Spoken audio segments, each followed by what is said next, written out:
আচ্ছা শুনতে পাচ্ছ তোমরা? এখানে জি স্যার। তো আমরা এরকম হলে তো বাকিদের অ্যাবসেন্ট করে দিব। হ্যাঁ শুনতেছি। বাকিদের না আসলে অ্যাবসেন্ট করে দিব আমরা। আসতে বলো।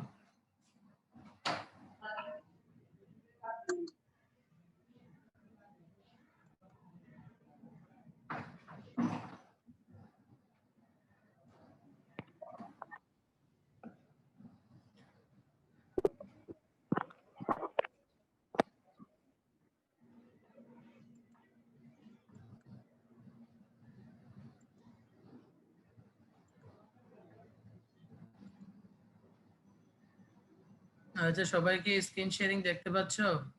জি স্যার। Yes sir. কি খবর তোমাদের বলো? সবাই ভালো আছে? আলহামদুলিল্লাহ। আমরা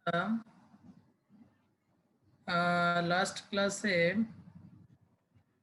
তোমাদের সাথে কোন বিষয়গুলো আলোচনা করছিলাম লাস্ট ক্লাসে? স্যার বুলেটের বাকি যেগুলা বাদ ছিল ওগুলা। আচ্ছা ফায়ার আর্মস এর রিলেটেড ছিল মনে হয় না? তারপরে divorce marriage divorce and nullity of marriage. Nullity of marriage ছিল, এটা ছিল। কি হবে?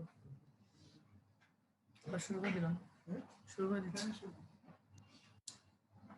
আচ্ছা আমরা ওই সময় এর আগে যেটা করছিলাম ART একটু রিক্যাপ করি, সেটা হচ্ছে অ্যাসিস্টেড রিপ্রোডাক্টিভ টেকনিক নামে একটা টপিকস আমরা বলছিলাম, এবং সেটা আমরা বলছিলাম যে রিপ্রোডাকশন যখন নর্মাল ওয়েতে হবে না, ন্যাচারাল ওয়েতে যখন হবে না, তখন আমরা কিভাবে এটাকে অ্যাসিস্ট করে আমরা রিপ্রোডাকশনটা করতে পারি, সেগুলোর নাম হচ্ছে ART। এরকমের মধ্যে আমরা তোমাদের বলছিলাম যে আর্টিফিশিয়াল ইনসেমিনেশন খুবই পপুলার মেথড, সারোগেট মাদার আর একটা popular method, test tube baby প্রথম দিকে ছিল, ক্লোনিং ছিল, যদিও এগুলো এখনো প্রসেসিং আছে। আমরা এখানে আর্টিফিশিয়াল ইনসেমিনেশন সম্বন্ধে তোমাদেরকে ডিটেলস বলছিলাম, এবং আর্টিফিশিয়াল ইনসেমিনেশনের মধ্যে আমরা বলছিলাম যে তোমার সোশ্যালি এই মেল যিনি বা হাজব্যান্ড যিনি থাকবেন, মাদার যিনি থাকবেন, এবং চিলড্রেন যেটা হবে, তারা সোশ্যালি আসলে সামাজিকভাবে তাদের অবস্থানটা কি হবে। আমরা বলছিলাম তারা সোশ্যাল স্টিগমাটাতে ভুগবে, তারা ডিপ্রেশনে ভুগবে, বা সব সময় বাবা মনে করবে যে ছেলেটাকে যখন চোখে চোখে দেখবে, সামনে ঘুরবে, তার সব সময় একটা মনে হবে এটা আমার বাচ্চা না, এটা আরেকজন থেকে নেওয়া। এই যে একটা ডিপ্রেশন, সাইকোলজিক্যাল ট্রমা, এই জিনিসগুলো তাকে কুড়ে কুড়ে খাবে। এগুলো তাকে এগুলো হচ্ছে অ্যাংজাইটি এবং ডিপ্রেশনের দিকে নিয়ে যাবে। মায়ের ক্ষেত্রেও সেম, বাচ্চার ক্ষেত্রে যখন দেখা যাবে সে বাইরে বেরোবে, রাস্তায় যাবে, দোকানে যাবে, স্কুল কলেজে যাবে, লোকজন তাকে একটু ভিন্ন চোখে দেখবে। ঠিক আছে, এই যে সোশ্যাল স্টিগমাটায় ভুগবে, এই জিনিসগুলো আমরা সোশ্যালি আমরা মানে এই জিনিসগুলো ফেস করে থাকবে ওনারা, এটা আমরা জানলাম। এরপর আমরা তোমাদের বলছিলাম যে কোন কোন কন্ডিশনে আর্টিফিশিয়াল ইনসেমিনেশন আমরা করব। এরপর বলছি এই ক্ষেত্রে ডক্টর হিসেবে তুমি কি প্রিকশন নিবা। প্রথমে বলছিলাম যে অবভিয়াসলি এটা ডোনার এবং তার ওয়াইফের কনসার্ন নিতে হবে, এবং এটা সিক্রেসি মেনটেন করতে হবে। যার থেকে নিব তাকে মেন্টালি ফিজিক্যালি হেলদি হতে হবে, তাদের কোনো জন্মগতভাবে হেরিডিটারি ফ্যামিলিগতভাবে ফ্যামিলিয়াল ডিজিজ থাকা যাবে না, এবং তাদের আত্মীয় স্বজনের মধ্যেও হওয়া যাবে না। এরকম আমরা অনেকগুলো ব্যাপার বলছিলাম, এবং বলছি রিটার্ন কনসার্ন নিতে হবে যে সমস্ত হাজব্যান্ড ওয়াইফ এটা করতেছেন। এক্ষেত্রে আমরা বলছি অনেকগুলো প্রবলেম হতে পারে, যেমন লেজিটিমেসি, বৈধ অবৈধতা নিয়ে কথা আসতে পারে, বিবাহ বিচ্ছেদের মতো ব্যাপার ঘটতে পারে, এমন কি তোমার ওই সময়ে দেখা যাবে ন্যাচারাল বার্থ হয়ে যেতে পারে, অনেক সময় দেখা যাচ্ছে তোমার এটা প্রপার্টি ইনহেরিটেন্স নিয়ে কথা আসতে পারে। আমরা স্পষ্ট বলছি যে এরা হলো ইলিজিটিমেট চাইল্ড, এবং এদেরকে প্রপার্টি দেওয়ার আইনগত কোনো বৈধতা নেই, তবে কেউ দিতে চাইলে সেটা দিতে পারে, সমস্যা। এরপরে আমরা তোমাদের বলছিলাম যে ইনফার্টিলাইজেশন ভিট্রো একটা কথা আছে, যেটা হচ্ছে বাইরে ফার্টিলাইজেশনটা করানোর পর ফার্টিলাইজেশনের বিভিন্ন স্টেজের একটা যে ব্লাস্টোসিস স্টেজ আছে, এই স্টেজে সেটাকে আমরা জরায়ুতে দ্যাট মিন্স ইউটেরাসে দিয়ে দিব, এবার সেখানে এটা ফিটাস আকার ধারণ করবে এবং ডেলিভারি হবে। এই জন্য বলা হচ্ছে ইন ভিট্রো ফার্টিলাইজেশন, বাইরে ফার্টিলাইজেশন করে এরপরে ফার্টিলাইজেশনের ব্লাস্টোসিস্ট স্টেজে যখন আসবে, সেটাকে আমরা ইউটারাসে প্লেস করে দিব, তখন সেটা ফিটাল ডেভেলপমেন্ট হবে, ন্যাচারাল বার্থ হবে। সারোগেট মাদারের ক্ষেত্রে আমরা বলছিলাম যে সারোগেট মাদার হচ্ছে ওই মহিলা যিনি তার গর্ভ ভাড়া দিবেন, তার সাথে একটা কন্ট্রাক্ট হবে, সে একটা চাইল্ড কি করবে, সে বিয়ে করবে, ধারণ করবে, এবং সেটা পরবর্তীতে তাদের যে বায়োলজিক্যাল পিতামাতা তাদের কাছে এটা হস্তান্তর করবে। হ্যাঁ, এগুলো ইন্ডিয়াতে অনেক বেশি আছে। এরপর আসো আমাদের আজকের টপিক, যেটা আমরা বলছিলাম যে ইনফ্যান্টিসাইড। ওকে, আচ্ছা, আমরা স্ক্রিন শেয়ারিং দেখতে পাচ্ছি তো না? জি জি স্যার। স্যার। জি স্যার। সোজা বাংলায় দেখতেছি। ইনফ্যান্টিসাইড মানে হচ্ছে কি হবে একটু খেয়াল করে দেখো, unlawful destruction of a newborn baby within 15 days according to Bangladesh. বাংলাদেশের লতে বলা হচ্ছে জন্মের পরে 15 দিনের মধ্যে যদি কোনো বাচ্চাকে আমরা হত্যা করি, ঠিক আছে, আইন বহির্ভূত হত্যা করে থাকি, সেটার নাম হবে ইনফ্যান্টিসাইড। এটা হচ্ছে according to Bangladeshi law. But British লতে বলা হচ্ছে under the age of 1 year, 1 বছরের নিচের যে কোনো ধরনের বাচ্চাকে আমরা যদি হত্যা করি সেটাকে ইনফ্যান্টিসাইড বলা হবে। দুই লতে দুইভাবে, বাংলাদেশের লতে বলা হচ্ছে অনলি 15 ডেজ এর মধ্যে যদি ডিস্ট্রাকশন করে দেওয়া হয় সেটার নাম ইনফ্যান্টিসাইড, এরপরে হলে সেটাকে ইনফ্যান্টিসাইড বলা যাবে না।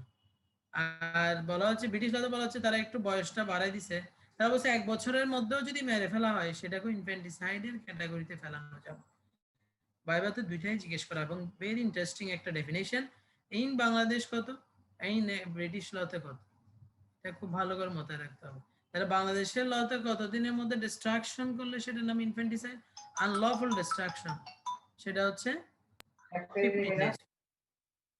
আর হচ্ছে ব্রিটিশ লতে বলা হচ্ছে আন্ডার দ্য এজ অফ 1 ইয়ার, অর্থাৎ উইদিন 1 ইয়ার। ওকে, এখন আমাদের প্রশ্ন থেকে যায় আরেকটা টার্মিনোলজি আছে, হোয়াট ইজ ফেটিসাইড। যখনই ইনফ্যান্টিসাইড আসবে তখনই তোমার ফেটিসাইড চলে আসবে, ঠিক আছে, যখন ইনফ্যান্টিসাইড আসবে তখনই ফেটিসাইড চলে আসবে। ওকে, তো এখন আসো ফিটিসাইড কি জিনিস। ফিটাসকে কিল করে ফেলা, killing of the foetus at any time prior to birth. Foetus কতক্ষণ পর্যন্ত থাকবে, ফিটাস যতক্ষণ ডেলিভারি হবে না, ইউটারাসে থাকবে ততক্ষণ, এটার নাম ফিটাস।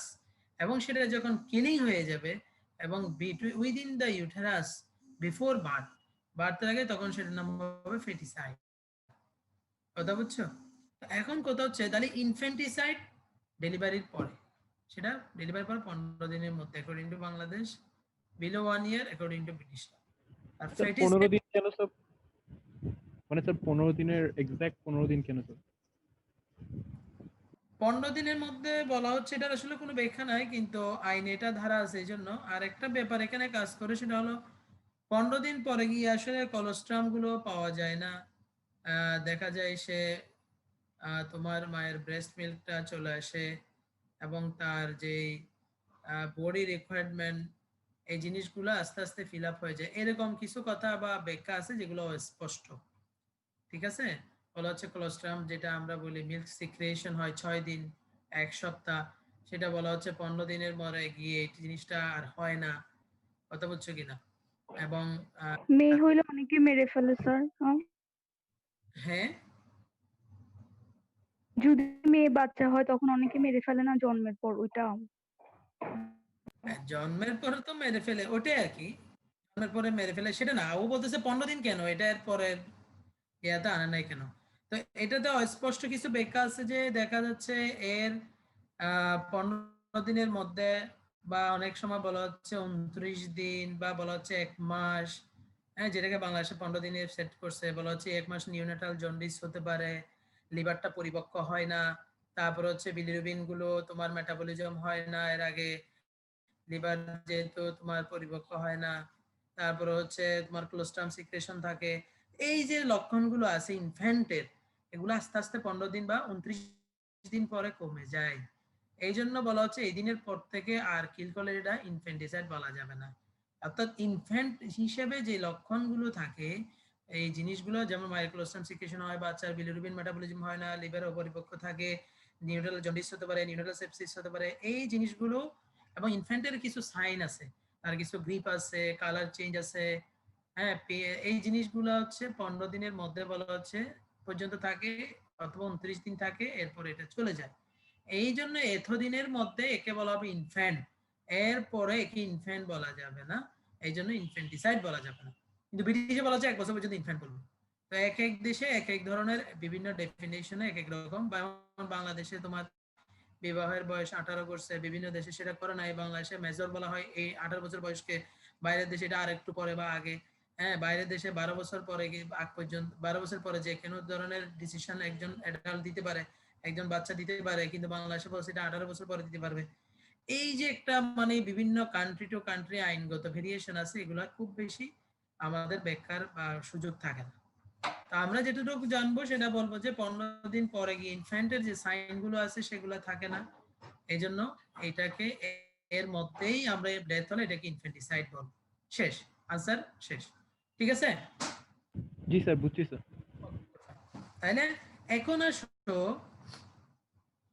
ফেটিসাইড তো বলে ফেললাম, আরেকটা হচ্ছে ফিলিসাইড, যে killing of a child by its parents. বাবা মা দেখা যাচ্ছে ডেলিভার পর বাচ্চা মেরে ফেলে, এটার নাম ফিলিসাইড। এটা বানান জানতে হবে।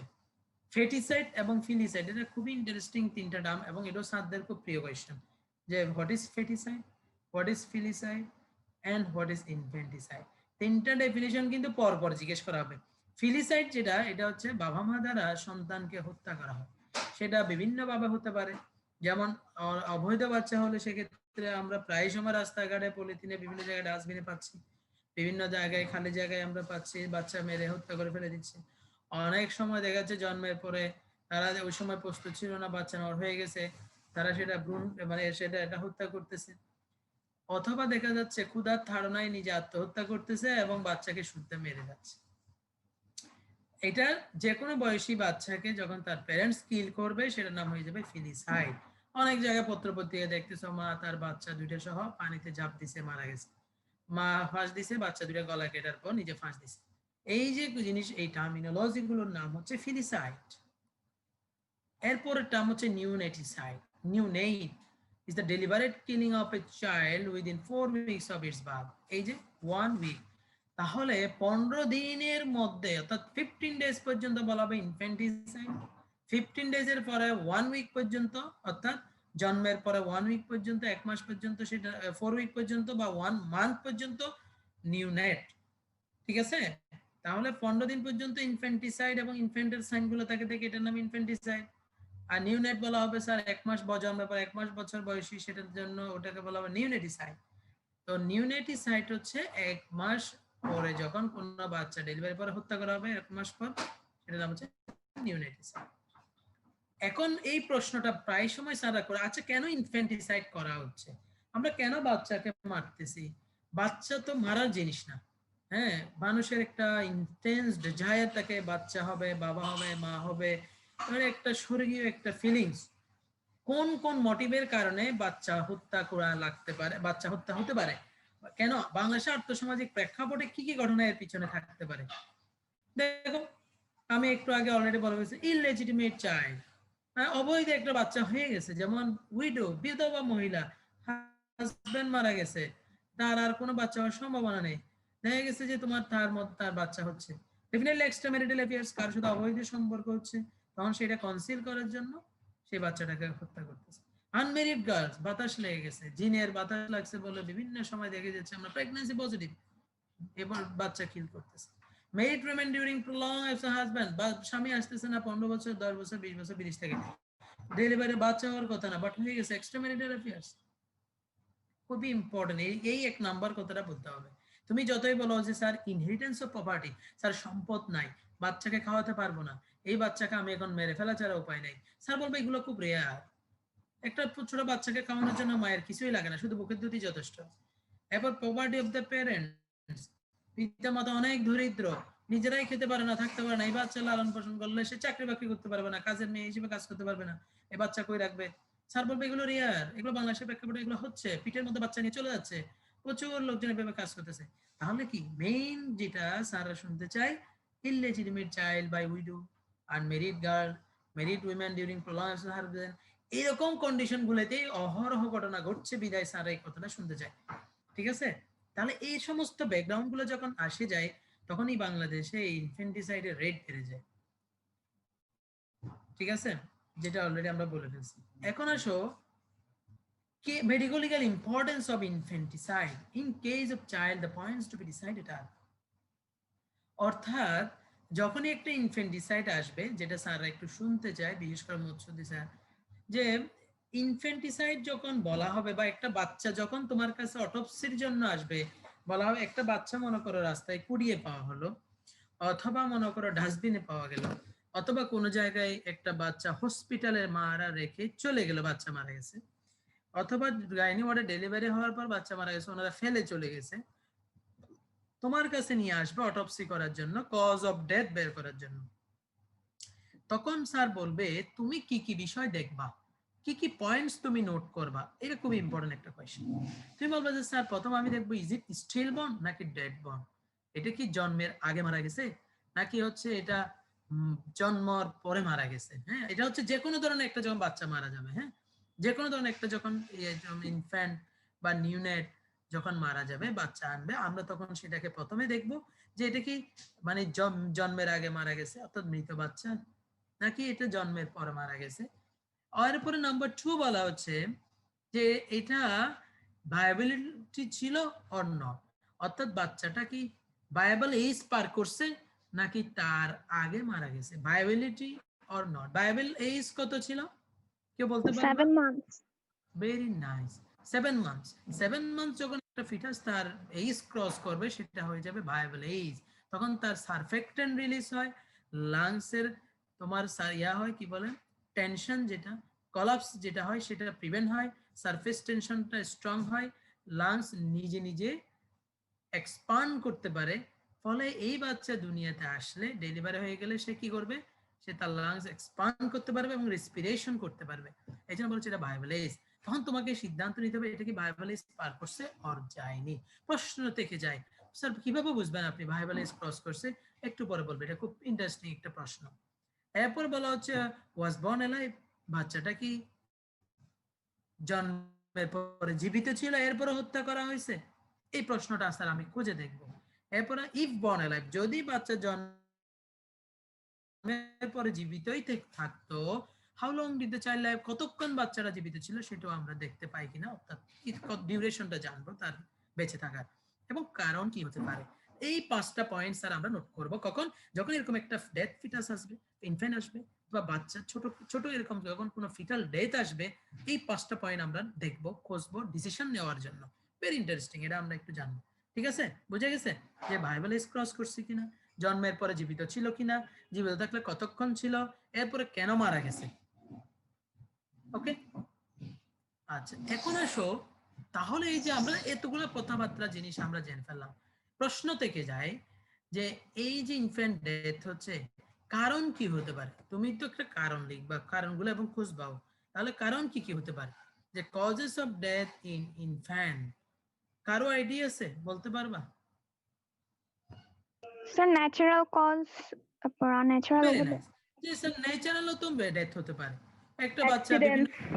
যেমন নিউনেটাল সেপসিস, হ্যাঁ, ইনফেকশন হয়ে মারা যেতে পারে, এসপিরেশন, লাংসের মধ্যে এসপিরেশন হয়ে মারা যাবে, মানে বাচ্চা ডেলিভারি হতে দেরিছে, মায়ের বাচ্চা মিকোনিয়াম খেয়ে ফেলছে অর্থাৎ পায়খানা খেয়ে ফেলছে, হ্যাঁ, অথবা তার শ্বাসকষ্ট হচ্ছে, স্পেক্সিয়া হয়ে গেছে, এভাবে তো ন্যাচারাল ডেথে মারা যাবে। ভেরি ইন্টারেস্টিং, খুব ইন্টারেস্টিং, সে খুব ভালো আনসার দিছে।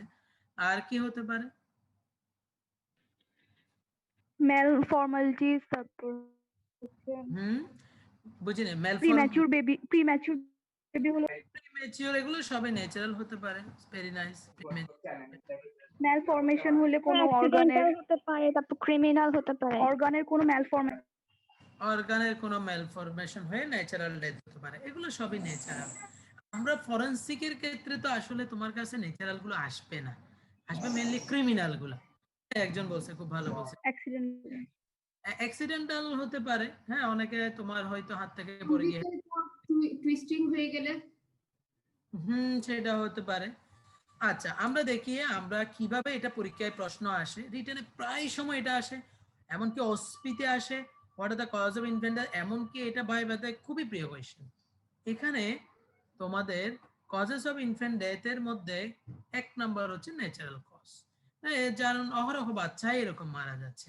ইমমেচিউরিটি, একটা বাচ্চা ম্যাচিউর ছিল না, 7 মান্থের আগেই অর্থাৎ বায়োবলেজ পার হওয়ার আগেই সে দুনিয়ায় চলে আসছে। তো প্রিমেচিউরিটি বা ইমমেচিউরিটি, তার লাং এক্সপান্ড করতে পারতেছে না, তুমি কয়দিন তাকে তার এই লাং ম্যাচুরেশনের জন্য ইনকিউবেশনে রাখতে পারো, সেটা পর্যাপ্ত ফেসিলিটিস থাকার পরেও তুমি নাও পারতে পারো, মারা যেতে পারে। তারপর হচ্ছে তোমার এই যে জেনারেল কনজেনিটাল ডিজিজেস যেটা বলছে ম্যালফরমেশন, হ্যাঁ, হার্ট লাংসের ফুটো থেকে যেতে পারে, হার্টের মধ্যে যেটা বলা হচ্ছে ছিদ্র থাকে, হ্যাঁ, যেগুলো ভালভের সমস্যা থাকে, ভিএসডি, এএসডি, হ্যাঁ, এই জিনিসগুলো আমরা প্রায় সময় পেয়ে থাকি। এরপরে কি হতে পারে ম্যালফরমেশনস, হ্যাঁ, বিভিন্ন ধরনের জন্মগত ভাবে অঙ্গহানি থাকতে পারে। হ্যামোরেজ হতে পারে, যেমন বাচ্চা ডেলিভারির সময় আম্বিলিক্যাল কর্ড কাটছো, এটা ক্লেম করো নাই, প্রচুর ব্লিডিং হয়ে মারা যেতে পারে, অথবা ইনজুরি হয়ে মারা যেতে পারে, এমনকি পোস্ট ম্যাচুরিটি হয়ে মারা যেতে পারে। অনেক বাচ্চা অনেক দিন বাচ্চা ডেলিভারি হওয়ার কথা ছিল 38 উইকস টু 40 উইকস, বাচ্চা পোস্ট ডেটেড হয়ে গেছে, ডেলিভারি ডেটের পরে 1 মাস পর্যন্ত তোমার মায়ের কোনো খবর নেই, হবে আর কি, ওয়েট করতে হতে। এর মধ্যে বাচ্চা ম্যাচিউর হয়ে তার বডিতে রিকোয়ারমেন্ট পাচ্ছে না, নিউট্রিশন পাচ্ছে না, তার মেকোনিয়াম খেয়ে দিয়ে বাচ্চা শেষ। মেকোনিয়াম মানে পায়খানা, অ্যাসপিরেশন। অনেক সময় জন্মের সময় মায়ের খিঁচুনি হয়। গর্ভকালীন জটিলতার মধ্যে একটা ছিল কি, প্রিএক্লাম্পসিয়া। প্রিএক্লাম্পসিয়া, যেটা বলে গর্ভকালীন খিঁচুনি। তোমরা অবভিয়াসলি কমেন্টের মধ্যে এটা পড়ছো, খুবই ইন্টারেস্টিং একটা পয়েন্ট, যেটা লাইফ থ্রেটেনিং। এই প্রিএক্লাম্পটিক খিঁচুনির কারণে, ইনফেকশনের কারণে দেখা যাচ্ছে বাচ্চা মারা যেতে পারে পরবর্তীতে। এরপরে প্লাসেন্টা প্রিভিয়া, যেটা অ্যাবনর্মাল প্রেগন্যান্সি, প্লাসেন্টা সেন্ট্রালে না থেকে এটা যদি পেরিফেরিতে প্লেসমেন্ট থাকে, তখন দেখা যায় ডেলিভারির সময় প্রচুর ব্লিডিং হয় এবং হ্যামোরেজ হয়ে মারা যেতে পারে। এরপরে বলছি ইনফেকশন আছে, অ্যাসফেক্সিয়া আছে, হেড ইনজুরি আছে, সেরেব্রাল ট্রমা, ইরাইথোব্লাস্টোসিস আছে, ব্লাড ডিসঅর্ডার, এরকম প্রায় 13, 14, 15টা তোমার কি কারণ আছে। এগুলো আমাদের খুব ইম্পর্টেন্ট। এর মধ্যে আমরা যেগুলো একটু বোল্ড করে দিছি এগুলো একটু বেশি লাগবে, বাকিগুলো তুমি সিরিয়ালি বলতে হবে। এবং এই হচ্ছে আমাদের 1 নাম্বার কারণ। এখন আমাদের ফরেনসিকে তো এই কারণগুলোর কারণে মারা গেলে আসে না, আমাদের কাছে যেগুলো আসে এগুলো কি রকম, এগুলোতে আমরা একটু চাই। আমাদের কাছে আসবো 4 ন্যাচারাল কজ, হয় অ্যাক্সিডেন্টাল না হয় ক্রিমিনাল। প্রশ্ন থেকে যায় অ্যাক্সিডেন্টাল কি কি কারণে ইনফ্যান্টের ডেথ হতে পারে? ডিউরিং বার্থ, জন্মের সময় প্রলং লেবার, বাচ্চার পেইন উঠতেছে, মায়ের পেইন উঠতেছে, ইউটেরাস কন্ট্রাকশন করতেছে, বাট ডেলিভারি হচ্ছে না, বিভিন্ন কারণে এরকম হতে পারে। এগুলো আমরা এখন ওদিকে যাব না। যেমন তার যে আউটলেট দিয়ে বেরিয়ে আসবে সেটা অনেক ছোট, সে কারণে ইউটেরাস বের করে দিয়ে যাচ্ছে কিন্তু আউটলেট দিয়ে বাচ্চা বেরোতে পারতেছে না, হেড আটকে গেছে, হ্যাঁ, অথবা ইউটেরাস কন্ট্রাকশন করতেছে, কোনো কারণে তার কর্ড ক্ল্যাম হয়ে গেছে, কর্ড গলার মধ্যে পেঁচে গেছে, বাচ্চা বেরোতে পারতেছে না। বিভিন্ন কারণে প্রলং লেবার হতে পারে, অথবা লেবার পেইনই উঠতেছে না, পেইন উঠলেও বাচ্চা ডেলিভারি ইউটেরাস কন্ট্রাকশন করছে না, হ্যাঁ, অথবা মা প্রেসার দিয়ে বাচ্চা বের করতে পারছে না, প্রলং লেবার। প্রলং লেবারে কি হচ্ছে, বাচ্চা মেকোনিয়াম খেয়ে ফেলতেছে, অ্যাসপিরেশন হচ্ছে, অ্যাসফেক্সিয়া হচ্ছে, হেড ইনজুরি হচ্ছে, কর্ড প্রলাপস হয়ে যাচ্ছে, বাচ্চার কর্ড মানে আম্বিলিক্যাল কর্ড বেরিয়ে আসতেছে, সেটার কারণে অক্সিজেন পাচ্ছে না, কর্ড গলার চারপাশে কর্ড আম্বিলিক্যাল কর্ডটা পেঁচাই গেছে, নট হয়ে গেছে, এখন বাচ্চা ফাঁস লেগে মারা যেতে পারে। হ্যাঁ, মায়ের ইনজুরি হয়ে মারা যেতে পারে, মা ঠাস করে পড়ে গেছে, বাচ্চা ডেলিভারি হয়ে গেছে, ঠিক আছে, মায়ের মারা যাওয়ার কারণে বাচ্চাও পেটের ভিতর মারা গেছে। এরকম বিভিন্ন সময় ডেলিভারির কারণে ডিউরিং বার্থে অ্যাক্সিডেন্টালি ডেথ হতে পারে। এরপরে বাচ্চা মারা, এরপরে ডেলিভারির পরে কি হতে পারে, ডিউরিং বা আফটার বা জন্মের পর সাফোকেশন, হ্যাঁ, বাচ্চার হয়তো নাকের মধ্যে যে মিকোনিয়াম গুলো পায়খানাগুলো ঢুকে গেছিল, খেয়ে ফেলছিল, এগুলো আমরা একটু সাকশন করে যদি না দিই, আমরা তাকে যদি একটু ফ্রি করে না দিই রেসপিরেটরি ট্র্যাক গুলো, তাহলে সে সাফোকেশন হয়ে মারা যাবে, শ্বাস বন্ধ হয়ে সে মারা যাবে। এই জন্য তোমরা প্রায় সময় দেখবা যখন বাচ্চা ডেলিভারি হয় তার নাকের মধ্যে নল দিয়ে আমরা একটু সাকশন করে দিই, গালের মধ্যে থেকে সাকশন করে দিই, পুরো শরীর আমরা একটু ওয়ার্ম করার জন্য মুছে দিই, গাম তোয়ালে পেঁচাই দিই। এই জিনিসগুলো কিন্তু অনেক ইম্পর্টেন্ট। তাহলে অ্যাক্সিডেন্টাল কজ হচ্ছে এগুলো। এখন আসো ক্রিমিনাল কজ, যেটাকে আমরা বলি মোডস অফ ইনফ্যান্টিসাইড, অর্থাৎ এতক্ষণ যেগুলো ইনফ্যান্ট ডেথ হচ্ছে এগুলো হচ্ছে ন্যাচারাল অ্যাক্সিডেন্টাল। তো ন্যাচারাল অ্যাক্সিডেন্টালের মধ্যে আমরা কি রকম দেখতে পাচ্ছি? ন্যাচারাল অ্যাক্সিডেন্টালের মধ্যে আমরা দেখতে পাচ্ছি তোমার অ্যাজ ইউজুয়াল এগুলোর জন্য তোমার কাছে আসবে না। তো ক্রিমিনাল যেগুলো কারণে মারা যাবে সেগুলো কিন্তু তোমার কাছে আসবে। তো এই ক্রিমিনাল কারণগুলাই হচ্ছে কি ইনফ্যান্টিসাইড কিভাবে করে সেগুলা। তাহলে যেভাবে ক্রিমিনাল যে কারণে তোমার মারা যাচ্ছে ক্রিমিনালি অর্থাৎ একটা ইভিল মোটিভ নিয়ে, সেগুলাকে বলা হচ্ছে modes of infanticide. Very interesting, রিটেনে প্রায় সময় আসে, ভাইবাতে আমরা এটা ছাড়া পাস করবো না। এবং এটা এমসিকিউতে আসে যে মোডস অফ ইনফ্যান্টিসাইড, এই মোডস অফ ইনফ্যান্টিসাইড অর্থাৎ কিভাবে কিভাবে বাচ্চাকে আমরা হত্যা করতে পারি, ইনফ্যান্টকে ডেথ করতে পারি, মারা যেতে আনলফুলি ডিস্ট্রাকশন করতে পারি, এইগুলোর নাম হচ্ছে মোডস অফ ইনফ্যান্টিসাইড। দুইভাবে, একটা হচ্ছে acts of commission, acts of ওমিশন। এখানে একটা লেখা আছে অ্যাক্টস অফ কমিশন আর একটা আছে অ্যাক্টস অফ ওমিশন। কমিশন মানে কি, অ্যাক্টস অফ কমিশন মানে কি? অ্যাক্টস অফ কমিশন মানে হচ্ছে কমিট মানে কমিশন মানে হচ্ছে পারফর্ম করা। হ্যাঁ, তুমি এমন কিছু কাজ করবা যে কাজের ধারা বাচ্চাটা মারা যাবে, অর্থাৎ তোমার অ্যাক্টিভ পার্টিসিপেশন থাকতে হবে বাচ্চা মৃত্যুর পিছনে। সেটা কিভাবে? তুমি একটা বাচ্চাকে তোমার ডাইরেক্ট কন্টাক্টে তুমি মারবা। এই যে বলা হচ্ছে দেখো, acts of commission means positively, acts done positively, মানে তুমি তাকে নিজের মাধ্যমে, সেটা হাতের দ্বারা হোক অন্য কিছু দ্বারা হোক, তোমার অ্যাক্টিভ পার্টিসিপেশনের মাধ্যমেই তাকে মেরে ফেলতেছে, এটার নাম অ্যাক্টস অফ কমিশন। বলো তো কোন কোন কিভাবে কিভাবে তুমি তোমার একদম নিজের ধারা তুমি একটা বাচ্চাকে মারতে পারো? গলা টিপে দিলে, Very nice. অ্যাবডোমিনে বাড়ি মারলে, অ্যাবডোমিনে বাড়িটা এখানে। বুঝি না অ্যাবডোমেন এতে কি? ডুবাই দিলে একজন বলছো অ্যাবডোমিনে ধরেন কিক দিলাম অথবা হ্যাঁ এটা ঠিক আছে, বাচ্চাকে লাথি দেওয়া লাগে না, ছোট বাচ্চা। এক নাম্বার অ্যাক্টস অফ কমিশন মানে হচ্ছে এখন আমরা বাচ্চাকে মারবো এবং অ্যাক্টিভলি, না মার হ্যাঁ সেটা একটা কারণ থাকতে পারে। না এক নাম্বার হচ্ছে মার অ্যাবডোমিনে মার অ্যাবডোমেনে লাথি দিয়ে, সেটাও হতে পারে। ঠিক আছে, খারাপ না। যেমন একজন বলছে খুবই যে গলা টিপি দিয়ে, খুবই সুন্দর, একটা বাচ্চাকে তুমি আস্তে করে কোলে নিয়ে আদর করতে হতে যে দিলা টিপা, একদম active participation, this is called কি থ্রটলিং। আর কি হতে পারে? জ্বালাই দিলে, ড্রাউনিং, পানিতে চুবাই দিলা, বালতির ভিতরে পানি দিয়ে হ্যাঁ ধরে চুবাই দিলা, হ্যাঁ বালিশ বালতিতে দিয়ে চুবাই দিলা। নিঃশ্বাস বন্ধ করে রাখা। আরেকটা হচ্ছে এই যে গোট শ্বাস বন্ধ করে মেরে ফেললা, হাত দিয়ে একদম আদর করতে করতে নাক মুখ দুইটাই চাপ দিয়ে দিলা, এবার বাচ্চা কিছু কমার নাই, সাফোকেশন, যেটাকে বলা হচ্ছে সাফোকেশন।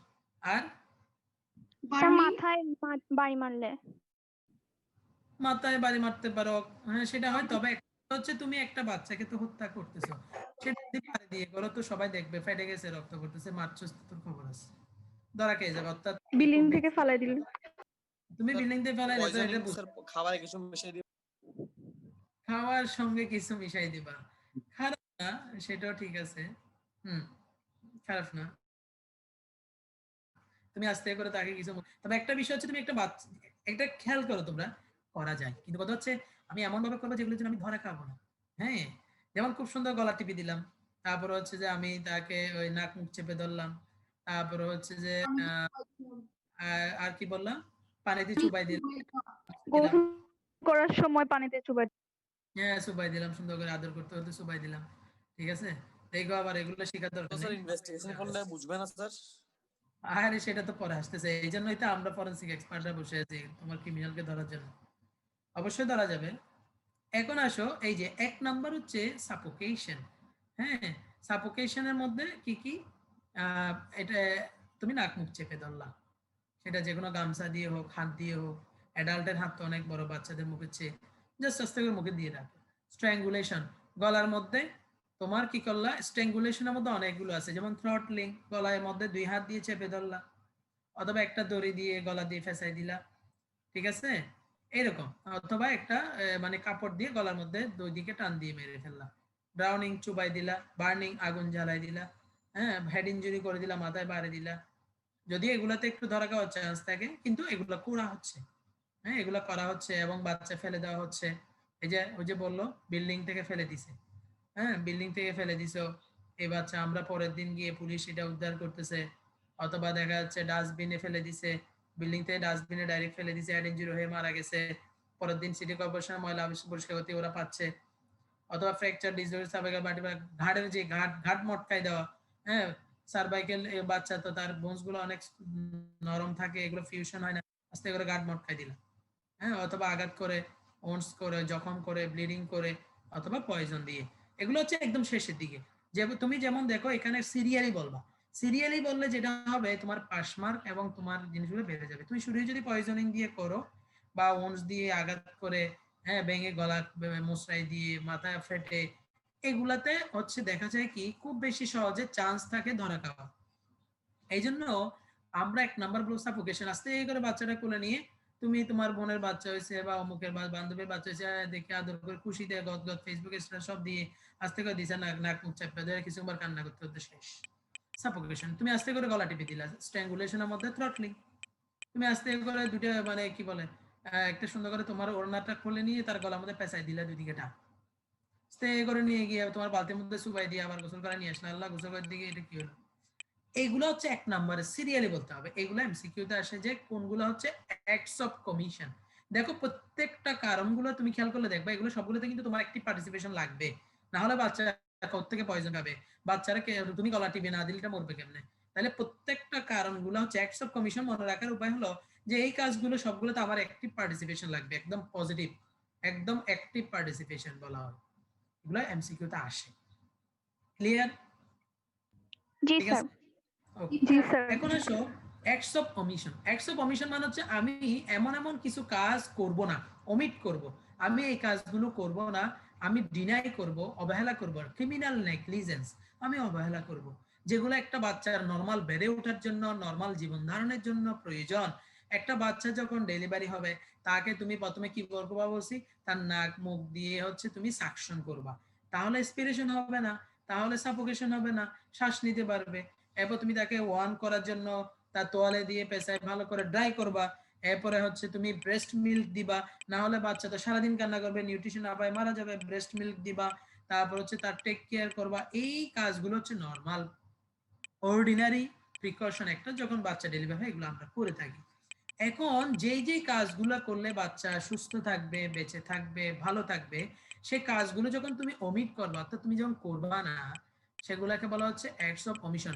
অর্থাৎ তুমি কাজ উইথড্র করে দিলে আস্তে করে বাচ্চা চলে গেল, তুমি তাকে কিন্তু অ্যাক্টিভলি মারো নাই, ধরে ধরে একদম তোমার অ্যাক্টিভ পার্টিসিপেশন নাই, কিন্তু তুমি বুকের দুধ খাইতে দিলা না, বুকের দুধ খাইতে দিলা না, বাচ্চা আস্তে আস্তে দিনে দিনে আস্তে আস্তে তিলে তিলে মরে গেল। হ্যাঁ, তুমি বাচ্চাটাকে ড্রাই করলা না, সে আস্তে আস্তে অ্যাসফিক্সিয়া হয়ে ঠান্ডা লেগে নিউমোনিয়া হয়ে মারা গেল। তুমি বাচ্চাটাকে নাক মুখ ক্লিয়ার করলা না, অ্যাসপিরেশন হয়ে মারা গেল। এত তোমার পার্টিসিপেশন নাই, কিন্তু তুমি কিছু কিছু জিনিস ওমিট করে ফেলছো। This is called acts of omission. যেমন প্রপার অ্যাসিস্ট্যান্ট যদি না করো ডিউরিং লেবার, লেবারের সময় যদি তুমি বাচ্চাটাকে সুন্দরভাবে ডেলিভারির সময় কেয়ারফুলি হ্যান্ডলিং না করো, দেখা যাবে তুমি ইনস্ট্রুমেন্টাল ডেলিভারি করতেছো, অথবা বাচ্চার মাথা ধরে টান দিচ্ছ। বাচ্চার ডেলিভারির সময় তো আগে মাথা বের হয়, আমরা আস্তে করে মাথাটা ধরে টান দিই, তো বাচ্চা এমন টান দিচ্ছে মাথায় বা হেড ইঞ্জুরি হয়ে গেছে, কারণ বাচ্চার তো স্কাল গুলো তো তখন ফিউশন হয় না।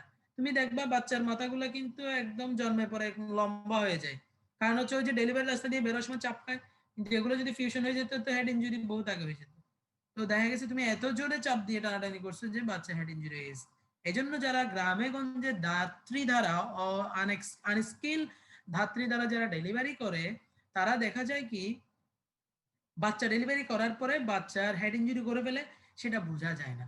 বাচ্চা 3 বছর 4 বছর 5 বছর পর যখন দেখা যায় বাচ্চা ডাকলে শুনে না, বাচ্চা কথা বলতে পারে না, হাঁটলে দ্রুত হাঁটলে সে ব্যালেন্স রাখতে পারে না, অ্যাবনরমাল বাচ্চা, তখন কিন্তু মনে রাখতে হবে এই বাচ্চা ওই ফ্যামিলির কারো এরকম কোনো হিস্ট্রি নাই, এরকম জন্মগত সমস্যা একটা বাচ্চার হয়েছে, তার মানে তুমি হিস্ট্রি নিবা যে ডেলিভারি কোথায় করাইছেন, বাসায়, কাকে দিয়ে করাইছেন, অমুককে দিয়ে।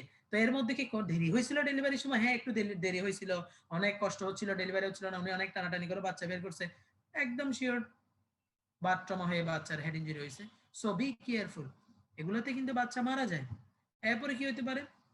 Failure to tie the cord. তুমি এই যে বাচ্চা যখন ডেলিভারি হবে আম্বিলিক্যাল কর্ড কাটার পরে তুমি ক্লেম করো নাই, দুম দুম দুম ব্লিডিং হয়ে হয়ে মারা গেল, ঠিক আছে, তাহলে এটা হচ্ছে তুমি ক্লেম করার কথা ছিল, করো নাই, অমিট করছো, পাত্তা দাও নাই, নেগলিজেন্স, ইচ্ছাকৃত ভাবে।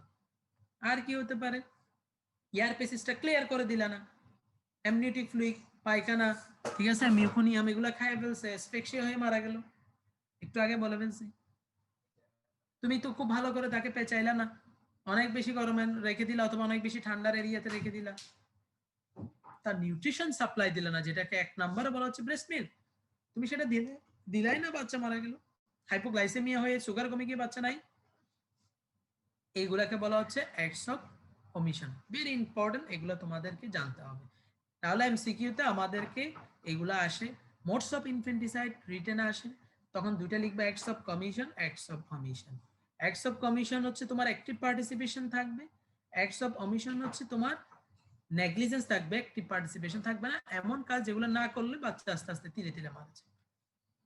এখন আসে একটা টার্ম আছে প্রিসিপিটেড লেবার, এটা খুবই ইম্পর্টেন্ট, স্যারদের খুবই প্রিয় কোয়েশ্চেন।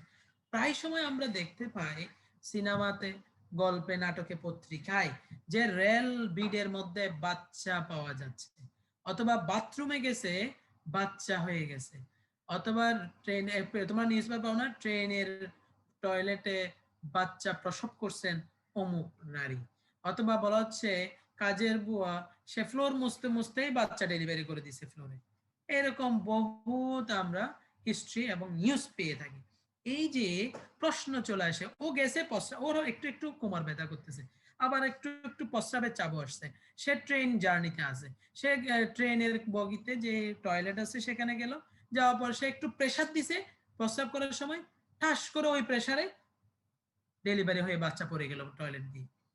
অথবা সে ফ্লোর মুছতেছে, একটু পেটের মধ্যে চাপ পড়ছে, বসে বসে ফ্লোর মুছতেছে, এই চাপের মধ্যে তার ঠাস করে বাচ্চা ডেলিভারি হয়ে ফ্লোরে পড়ে গেছে, ব্লিডিং হয়ে শেষ। অথবা তাকে মন করে একটু একটু পেইন উঠছে, তুমি রিক্সা বা ভ্যান একটা এনে হসপিটালে অ্যাম্বুলেন্স এনে নিতে নিতেই অ্যাম্বুলেন্সে ডেলিভারি হয়ে গেছে। প্রশ্ন থেকে যায় যে এত দ্রুত তখন কি বাচ্চা বেঁচে থাকে? না থাকার সম্ভাবনাই বেশি। বাচ্চার হেড ইনজুরি হয়ে যেতে পারে, ঠাস করে ফ্লোরের মধ্যে পড়ছে, তো মাথা তো নিচের দিকে থাকে, আগে মাথা বের হয়, হেড ইনজুরি হয়ে বাচ্চা মারা যেতে পারে। ট্রেনের বগিতে তোমার যে টয়লেটের ভিতর দিয়ে বাচ্চা যদি ট্রেনের রেল বিডে পড়ে যায়, ডেথ। প্রচুর এরকম রেকর্ড আছে। প্রশ্ন আসে যে স্যার একটা লেবারের যে স্টেজ আছে, লেবারের 3টে স্টেজ আছে, 3টে স্টেজ, অর্থাৎ প্রথমে লেবার পেইন শুরু হয়, এরপর হচ্ছে একটা নির্দিষ্ট টাইম পর্যন্ত লেবার পেইনটা কন্টিনিউ করে, এরপরে ইউটেরাস কন্ট্রাকশন করে। আমরা যখন ইউটেরাস কন্ট্রাকশন বুঝতে পারি তখন আমরা হচ্ছে অক্সিটোসিন দিয়ে, অর্থাৎ যেটাকে বলে অগমেন্টেশন, আমরা দ্রুত বলা, ওই যে তোমরা শুনো না আত্মীয় স্বজনকে ব্যথা উঠছে, হসপিটাল আনছি, ডাক্তার ইনজেকশন দিছে ডেলিভারির, সেটার নাম অক্সিটোসিন, সেটা দিলে ইউটেরাসের কন্ট্রাকশন দ্রুত বেড়ে যায়। সেটা আমরা দিই যখন দেখি যে ওনার প্রচুর পেইন হচ্ছে এবং বুঝতেছি যে ইউটেরাস কন্ট্রাকশন শুরু হয়ে গেছে, তাহলে এখন আমরা যদি ইনজেকশন দিই এই কন্ট্রাকশনটা কন্টিনিউ থাকবে এবং দ্রুত ডেলিভারি হয়ে যাবে। ওকে, তাহলে দেখো একটা 3টে স্টেজ আছে লেবারের, তার মানে একটা নির্দিষ্ট টাইম আছে, প্রায় 8 ঘন্টা পর্যন্ত একটা ডেলিভারির ব্যথা শুরু হওয়ার পরে ডেলিভারি পর্যন্ত। এই 8 ঘন্টা কিন্তু অনেক বড় টাইম। এই টাইমের মধ্যে আমরা গাড়ি নিয়ে হসপিটালে আসি, ডাক্তার দেখে স্যালাইন দেয়, স্যালাইনের সাথে অক্সিটোসিন দেয়, দেওয়ার পর আস্তে আস্তে আমরা ওয়েট করি, অবজার্ভ করি, একটু একটু পানি ভাঙে, যেটাকে বলা হয় রাপচার হয়, এমনিউটি ফ্লুইড বেরিয়ে আসে, এমনিউটি মেমব্রেন ছিঁড়ে গিয়ে ফ্লুইড আসে, তখন আমরা বুঝি এই যে এখন ডেলিভারি হবে। এই যে একটা হোল লেবারের স্টেজ বা প্রসিডিওর, এটা কিন্তু 3টে স্টেজ এবং নিয়ার অ্যাবাউট 8 আওয়ার্স। 8 আওয়ার্স যখন ক্রস হয়, এটা আস্তে আস্তে মানে 8 ঘন্টা পর 10 ঘন্টা, 10 ঘন্টা পর 16 ঘন্টা, দেখা যাচ্ছে 24 ঘন্টা হসপিটালে ভর্তি, ব্যথায় কাতরাচ্ছে কিন্তু বাচ্চা বেরোচ্ছে না, তার মানে এটা প্রলং লেবার। তাহলে তুমি বলতেছো এই যে স্যার একটা 8 ঘন্টার একটা ডিউরেশন নরমাল ডেলিভারির স্টেজের, তো এদের সমস্যা কোথায়? এদের তো সে একটুখানি ব্যথা উঠছে, সে ভাবছে এটা কোমর ব্যথা, সে ওই সময় কাজ কন্টিনিউ রাখছে, একটু প্রেশার দিছে বাচ্চা বেরিয়ে গেছে, তাহলে কি স্যার তার জন্য ডেলিভারিটা একটু শর্ট হয়ে গেল না টাইমটা? Definitely short time. সে গেছে টয়লেটের মধ্যে একটু প্রেশার দিয়ে টয়লেট করতে গিয়ে বাচ্চা হয়ে গেল, এটা কি তাহলে 8 ঘন্টার তো স্টেজ নরমাল, সেটা তো হলো না, তার মানে এটা শর্ট টাইম। এটাকে বলে প্রিসিপিটেড লেবার, অর্থাৎ খুব দ্রুত বাচ্চা ডেলিভারি হয়ে যাওয়া। আমরা যেরকম বিক্রিয়াতে অদক্ষেপণ পাইতাম, একটা রাসায়নিক বিক্রিয়া হচ্ছে সাথে কিছু অদক্ষেপ হচ্ছে, যেগুলা যে কোনো সময় হতে পারে বিক্রিয়াতে। প্রিসিপিটেড লেবার মিন্স নরমাল লেবারের যে একটা ডিউরেশন, সেটার চেয়ে অনেক বেশি শর্ট টাইমে দ্রুত বাচ্চা ডেলিভারি হয়ে যাবে, এবং সেটার নামে হচ্ছে প্রিসিপিটেড লেবার। সেটা কাদের বেশি হয়? সেটা হচ্ছে তোমার বেশিরভাগ মাল্টিপ্যারা, অর্থাৎ যাদের 4, 5, 6, 7টা বাচ্চা আছে, 8টা বাচ্চা আছে, তাদের তো আসলে বার্থ ক্যানেল যেটা থাকে, ভেজাইনাল আউটলেট যেটা অনেক লুজ হয়ে যায়, ওপেনিং বড় হয়ে যায়, তো দেখা গেছে তাদের ক্ষেত্রে বাচ্চা একটু ইউটেরাসে কন্ট্রাকশন হয়ে প্রেসার দিলে বাচ্চা দ্রুত চলে আসে। এই জন্য প্রাইমিপ্যারা তো হতে পারে, প্রথম বাচ্চাও হতে পারে, কিন্তু কথা হচ্ছে বেশিরভাগ ক্ষেত্রে মাল্টিপ্যারা যারা, বেশি অনেক বাচ্চা যারা গর্ভধারণ করছে তাদের শেষের দিকের বাচ্চাগুলো এরকম হতে পারে, কারণ তারা ওই যে লেবারের পেন নিতে নিতে এগুলো তাদের ক্ষেত্রে হয় কি তারা এগুলোকে মানে সয়ে যায়।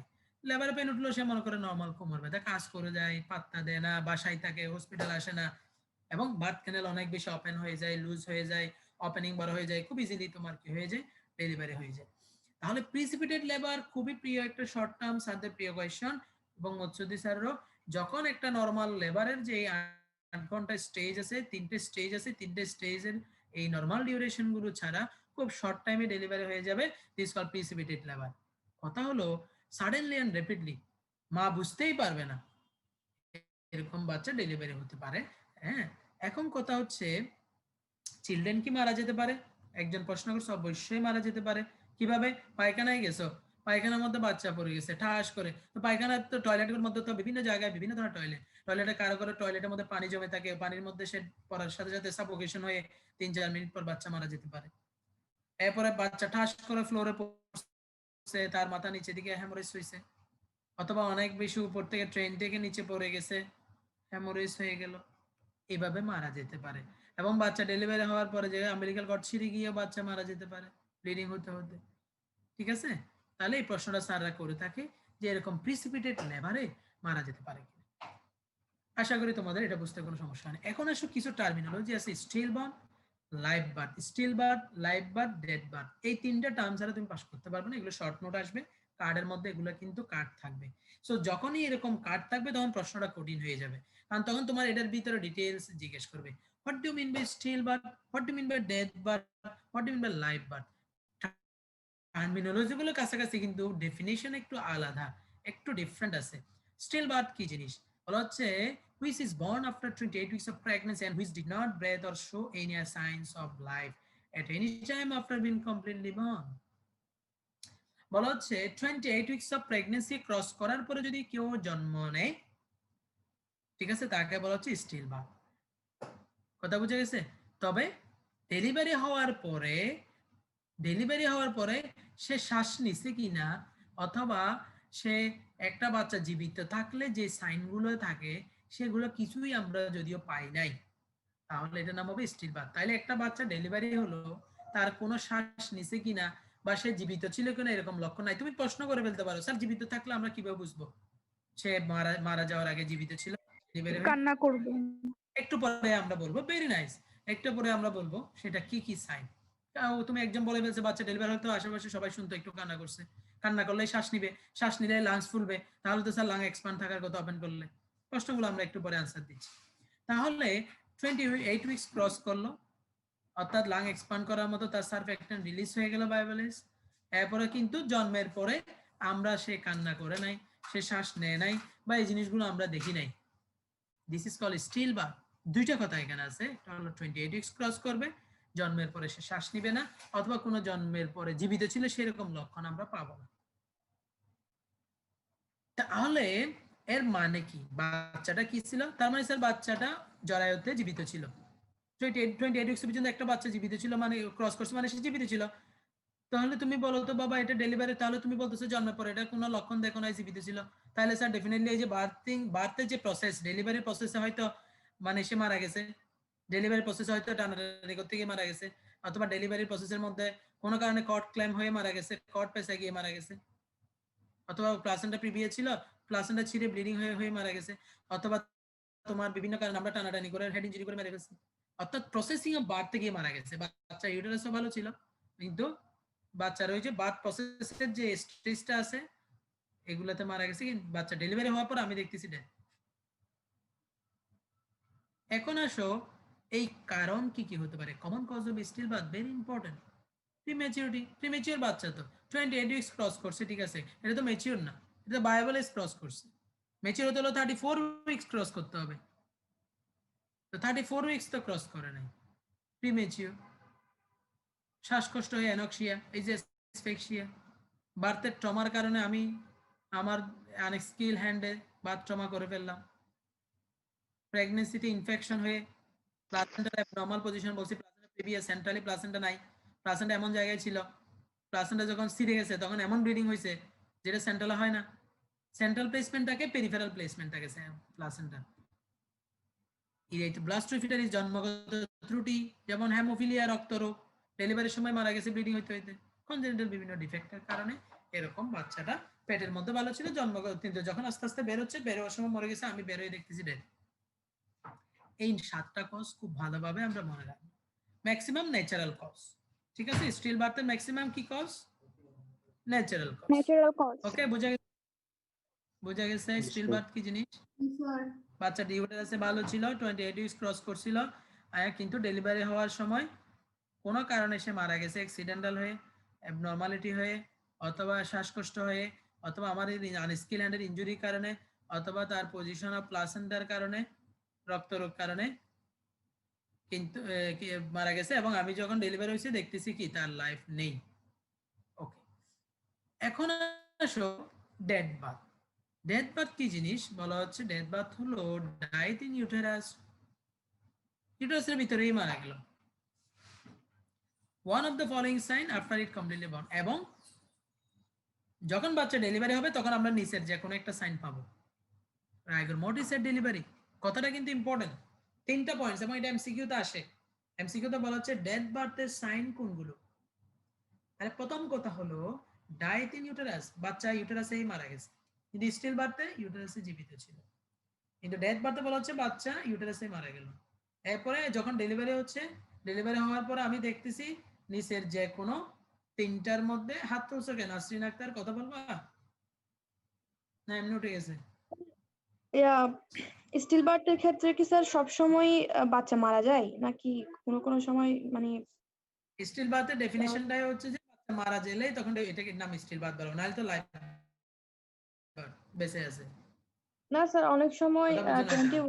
28 উইকস এর পরেও অনেকে বেঁচে থাকে, সেটা বলতেছে আর কি। 28 উইকস এর পরে বাচ্চা ডেলিভারি হতে বেঁচে থাকে, কিন্তু সেটা নাম হয়ে যাবে লাইফ বার্থ। কিন্তু 28 উইকের পরে কেন বাচ্চা মারা যাবে, সেটার নাম হচ্ছে still birth. Is it clear? আচ্ছা স্যার, মারা গেলে তখন স্টিল বার্থ। মারা গেলে তখন লাইফ হয়ে যাবে স্টিল বার্থ আর কি, টার্মটা চেঞ্জ হয়ে যাবে। আচ্ছা স্যার, বুঝছি। কথা বুঝছো?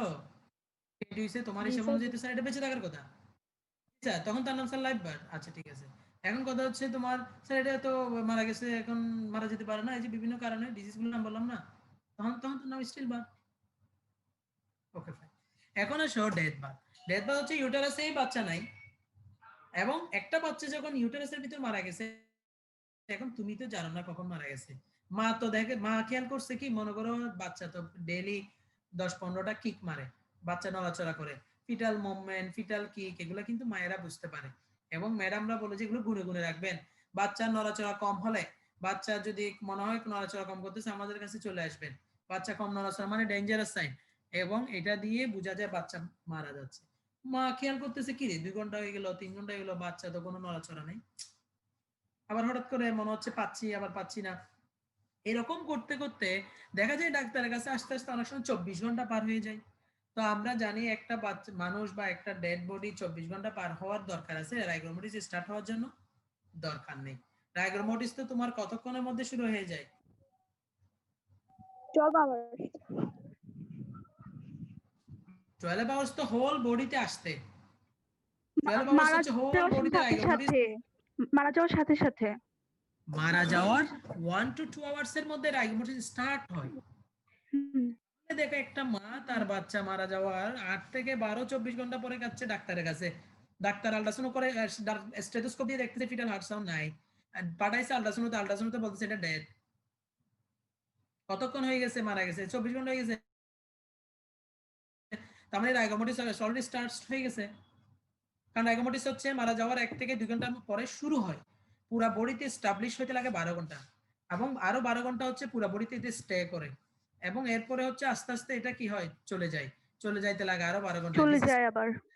This is call rule of 12। 12 rule of 12, ঠিক আছে?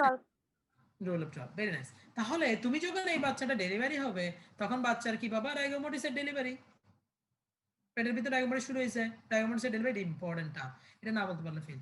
নাম্বার 2 ম্যাচুরেশন, আরো বেশি দেরি করে ডাক্তারের কাছে গেলে দেখবো পচন শুরু হয়ে গেছে, ম্যাচুরেশন। আরো পরে করে আসলে মামিফিকেশন, মামিফাইড হয়ে গেছে, এত দেরি হয়েছে পচে তো সেটা শক্ত হয়ে গেছে। তাহলে ডেথ বার্থের বাচ্চার ক্ষেত্রে তুমি তিনটা লক্ষণ পাবা। এক নাম্বার হচ্ছে রাইগোমোটিসের delivery, maceration, mummification. Very interested, MCQ তো আসবেই, ভাইভাতে জিজ্ঞেস করা হবে। ক্লিয়ার? কারো সমস্যা? জি স্যার। জি স্যার। এখন আসো স্যার। ম্যাসারেশন কি জিনিস। ম্যাসারেশন মিন্স হচ্ছে একদম পচে গলে যাবে। হ্যাঁ, স্যাররা জিজ্ঞেস করে আচ্ছা ম্যাসারেশন কি? অ্যাসেপ্টিক অটোলাইসিস, অর্থাৎ জীবাণু ছাড়াই। সেপটিক মানে জীবাণু দ্বারা আক্রান্ত। তো বাচ্চা তো পেটের ভিতরে, ওই ইউটারাসের ভিতরে, এটা তো একেবারে সেপটিক এরিয়া। এখানে তো কোনো ধরনের কি নেই, কি বলে যে তোমার ইনফেকশন হওয়ার চান্স নাই, সমস্যা হওয়ার চান্স নাই। বডি নরমাল মেকানিজমে একটা ফরেন বডি হয়ে যাবে, যখন সেটা ডেথ হবে তখন সেটাকে অটোলাইসিস করে বের করে দিতে চাইবে। এই যে একটা পচে যাওয়া, এটার নাম হলো ম্যাসারেশন। ঠিক আছে? ম্যাসারেশনের সাইন কি কি হবে, এটা কিন্তু আমরা অনেক সময় জিজ্ঞেস করি। তুমি তো ম্যাসারেশন বললা, আচ্ছা ম্যাসারেশন তুমি দেখে চিনবা কেমনে? ম্যাসারেশনে reddening of skin with peeling and slippage. বাচ্চাটা ধরলেই দেখা যাবে একটু স্লিপেজ হয়ে গেছে, কেমন ভিজা ভিজা একটা ফিলিংস, লাল হয়ে গেছে পুরোটা। ঠিক আছে? তাহলে reddening of skin with peeling and slippage. Red vessel গুলোর মধ্যে দেখা যাবে গ্যাস জমে আছে, তুমি যখন ওপেন করবা, এটার নাম হচ্ছে রবার্ট সাইন। এটা কিন্তু মুৎসুদ্দিসা জিজ্ঞেস করে, একটু কঠিন যদি কাউকে প্রশ্ন করে, এটা যে ম্যাসারেশন বুঝবা কেমনে, যে স্যার একটু রেডেনিং হবে স্কিনটা, একটু স্লিপেজ হবে, একটু তেল তেল হবে, একটু কেমন পিলিং লাইক, ফুলা ফুলা হবে, তেল তেলে হবে, লাল হয়ে যাবে। এরপর আমি স্যার ভেসেল গুলো ওপেন করলে কাটলে গ্যাস পাওয়া যাবে, this is called Robert sign. এগুলো তুমি বলবা। তারপরে কি পাবা? বড় বড় ফোসকা পড়ে যাবে, যেগুলা ফাটলে দেখা যাবে সেরাস ফ্লুইড বেরিয়ে আসবে। এগুলো একটু বাবা পুরো শরীর ফুলা ফুলা লাগবে, অ্যাবডোমেন অনেক বড় হয়ে যাবে, এই জিনিসগুলো। এবং বিছানাগুলো যখন আমি স্যার পেট কাটবো, এগুলো নরম হয়ে যাবে, কিছু কিছু একদম ফুলা হয়ে মনে হবে পানি জমে গেছে। এই এবং কিন্তু ইউটেরাসটা কোনো ধরনের চেঞ্জ হবে না, এটা অনেকক্ষণ ধরে এটা কি থাকবে, নরমাল পজিশনে থাকবে। এই এই জিনিসগুলো নাম হলো মেসারেশনের লক্ষণ। আম্বিলিকাল কর্ডটা লাল হয়ে যাবে, থিকেন হয়ে যাবে, সফট হয়ে যাবে। ঠিক আছে? স্কাল বোন গুলো সেপারেট হয়ে যাবে, পচে গেছে, স্কাল বোন গুলো আর নিজের মধ্যে থাকবে না, সেপারেট হয়ে যাবে একদম। ভার্টিব্রাল কলাম যেটা আছে দেখা যাবে এটা কলাপস করে গেছে, পচে গেছে আর কি। ঠিক আছে? তাহলে এই যে জিনিসগুলো আমরা বললাম সবগুলো কিসের সাইন? মেসারেশনের সাইন। রাইগোমোটিস তো আমরা দেখলে চিনি, এজন্য স্যার এটা রাইগোমোটিসের ডেলিভারি বললে কিছু বলবে না। তুমি যখনই বলবে যে তুমি বলছো ডেথ বার্থের লক্ষণ হলো মেসারেশন, আচ্ছা বলো দেখি বাবা মেসারেশন কি জিনিস? স্যার এটা হলো সোজা কথা বাংলায় পৌঁছে যাবে কি রকম sir? Aseptic autolysis. Okay fine. তার মানে জীবাণু দ্বারা না, বডির নরমাল মেকানিজমের মাধ্যমে এটা পৌঁছে গেলে বের করে দিবে। Okay fine. কেন? কারণ এটা ফরেন বডি স্যার, এটাকে বের করে দিতে হবে। আচ্ছা, কতদিনের মধ্যে বের করে দিবে? 3 থেকে 4 দিনের মধ্যে। প্রশ্ন আসে এবার, তোমরা প্রায় সময় আত্মীয় স্বজন তোমাকে প্রশ্ন করবে যে ডাক্তার বলছে আল্ট্রাসাউন্ডে বাচ্চা মারা গেছে এবং হসপিটালে ভর্তি হইতে বলছে ডেলিভারি করার জন্য, এটা কি সিজার করবে না নরমাল করবে? তুমি বলবা যে আচ্ছা আমি তো কিছু জানি না, আমি ম্যাডামকে জিজ্ঞেস করি বা আমার একটা ইয়ার সিনিয়র আছে ওনাকে জিজ্ঞেস করি।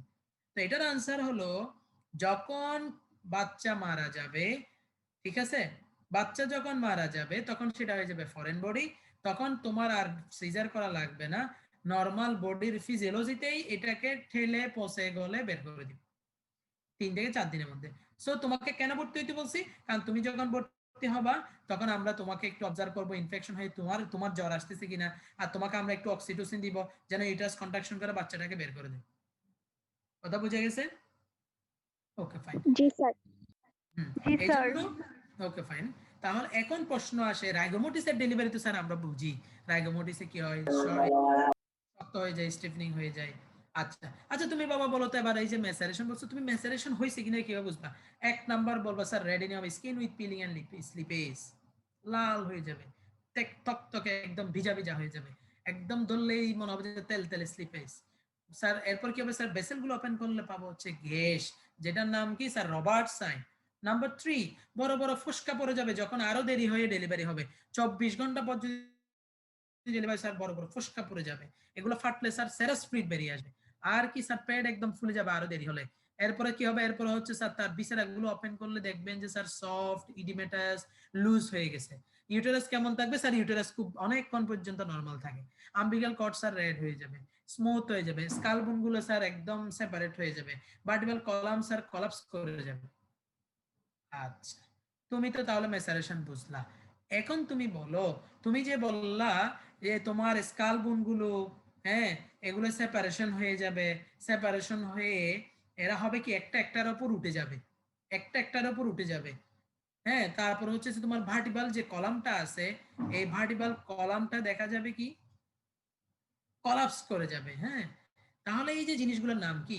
একটার নাম হচ্ছে sir Spalding sign, loss of alignment and overriding of the bone of cranial vault. বাচ্চার ব্রেন যেহেতু পচে যাবে, ফলে ব্রেনটা গলে যাবে।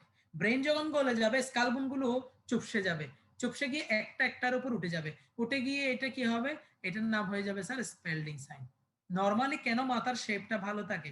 কারণ হচ্ছে বোনস গুলো একটা একটার জায়গায় থাকে।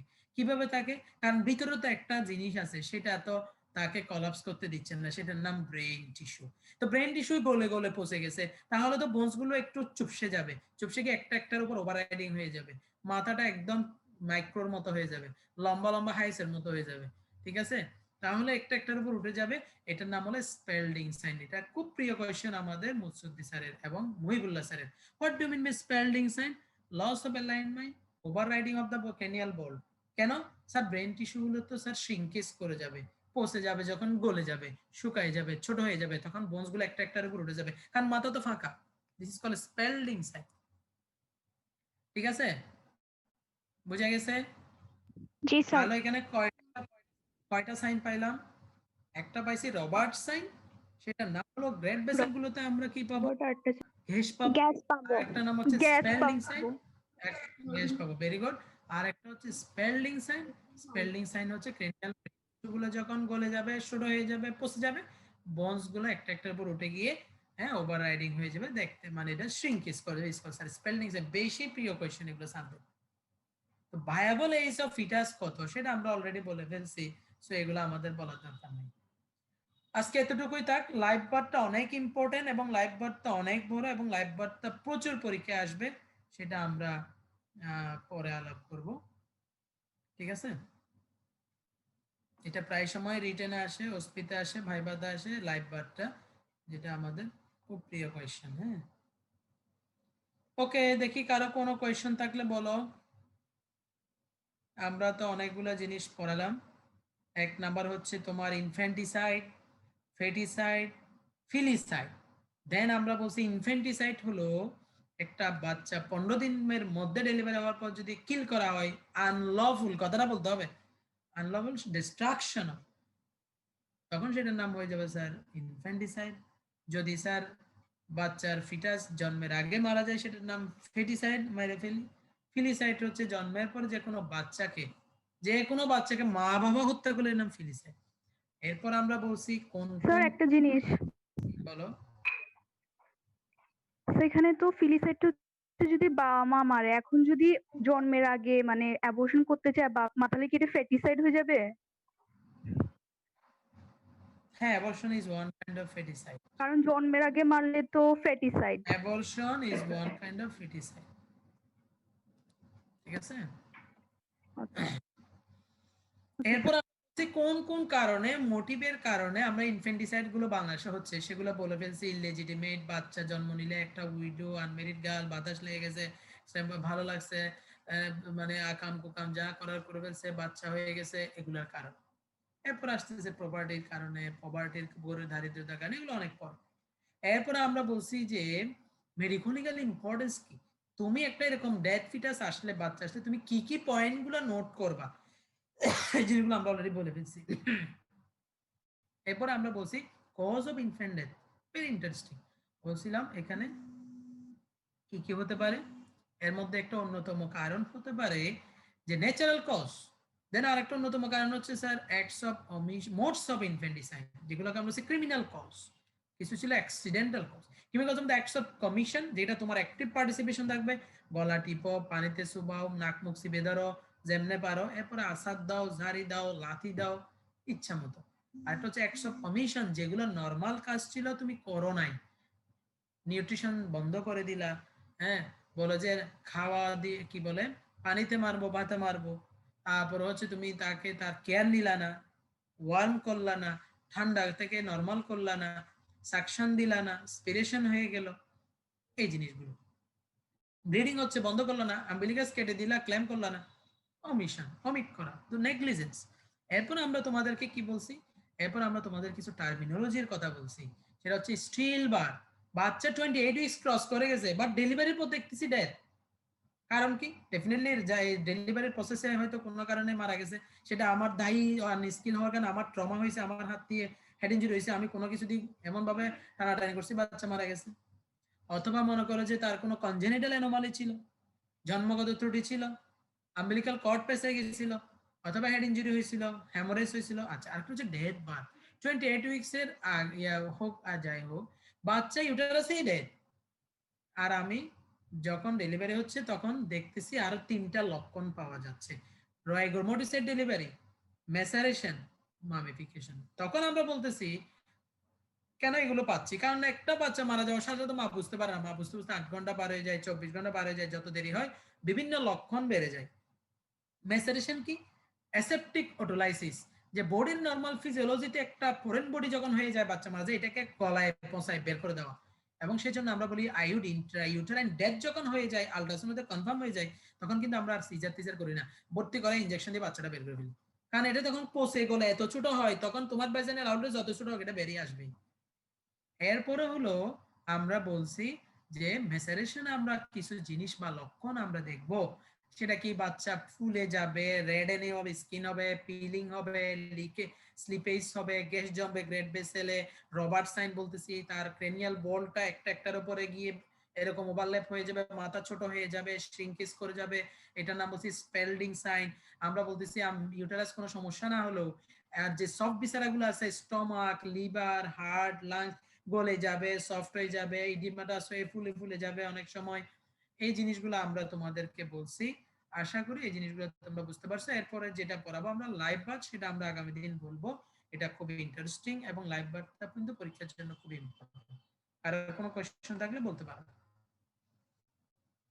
বারবার তোমাদেরকে আমরা একটা কথা বলি, পড়াশোনাগুলো একটু কন্টিনিউ রাখলে, সাথে থাকলে যেটা হবে সেটা হচ্ছে জিনিসগুলো যখন তালে থাকবো পরবর্তীতে সুবিধা হবে, আইটেম দিতে সুবিধা হবে, প্রশ্নগুলো জানলাম। এখন যে ডিটেইলস পড়াচ্ছি পরে দেবেও পড়াবো না, বাট রিক্যাপ করলে যেন আমার ক্যাচ করতে পারি। এবং আমরা তো তোমাদের প্রেশার দিচ্ছি না, তুমি এটাকে শিখো, বুঝো, এনজয় করো, দ্যাটস ইট। ক্লাস না করলে বা একটু না শুনলে, ভিডিও অফ করে অডিও অফ করে শুয়ে থাকলে খুব বেশি লস আছে।